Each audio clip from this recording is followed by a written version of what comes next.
The Daily Show's studio buzzed with electricity, not the kind born from anticipation alone, but from expectation of blood.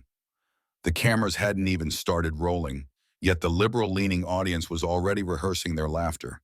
They knew their host, and they knew his target tonight, Caroline Leavitt. Just 27 years old, the youngest press secretary in U.S. history, Leavitt had become a lightning rod for controversy.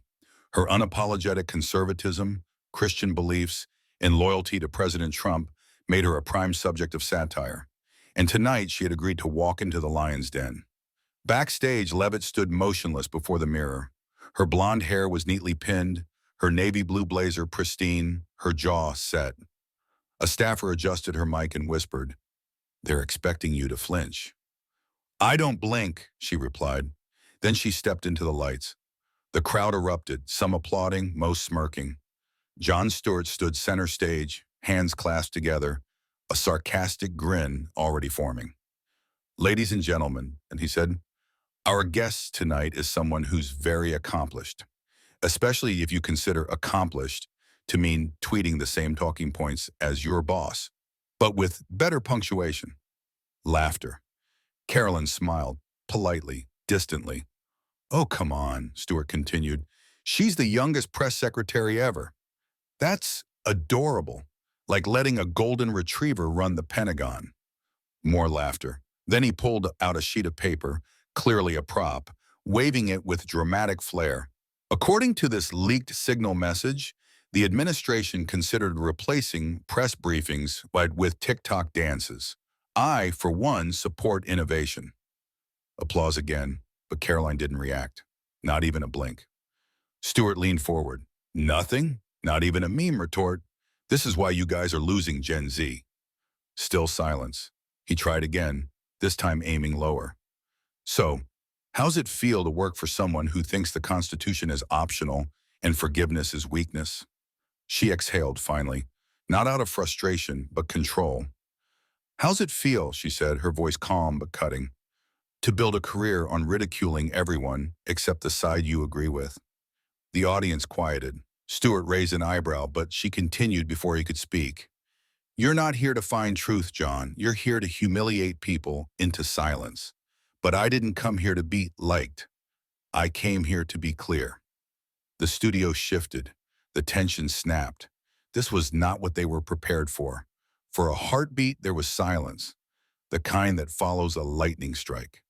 Jon Stewart adjusted his collar and forced a smirk. "All right, then," he said. "So the press secretary came to press back." "I came to ask questions too," Caroline said, leaning forward. "Mind if I show you something?" Before he could answer, she gestured toward the studio screen. Her team, waiting in the wings, hit play. A clip from 2010 began to roll. A younger Jon Stewart, fire in his eyes, conviction in his tone, passionately advocating for the regulation of online misinformation.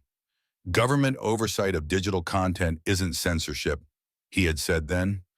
"It's responsibility." The clip ended. Silence. The audience didn't laugh this time. Some exchanged uncertain glances.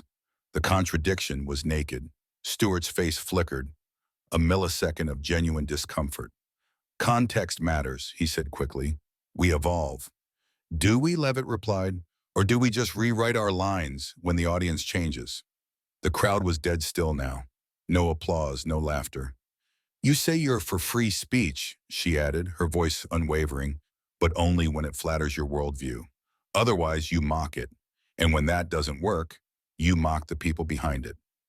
John shifted in his chair. "You're suggesting satire has no place in discourse?" "No," she said. "I'm suggesting that satire without self-awareness isn't bravery. It's branding." The room exhaled. The energy had inverted. Stewart wasn't the hunter anymore. He was defending his own narrative, live in real time. And Leavitt wasn't just surviving. She was leading. Backstage, a producer whispered to another, this wasn't supposed to happen. On Twitter, clips were already spreading. Hashtag Leavitt v. Stewart. Hashtag media double standards. Some praised Leavitt's poise. Others clung to Stewart's legacy, searching for framing that could rescue the moment. And somewhere in the White House residence, President Trump, in his robe, holding a Diet Coke, watched the clip, and muttered with a grin, she just owned him. The next day, every morning show opened with it. Conservative media declared her a rising star. Liberal pundits winced but couldn't deny it. The girl they thought would sink had sailed. By week's end, media trainers were dissecting every pause, every phrase. Political science professors assigned the clip for classroom debate. She rewrote the rules, one op-ed read, on noon. She didn't shout louder, she played smarter.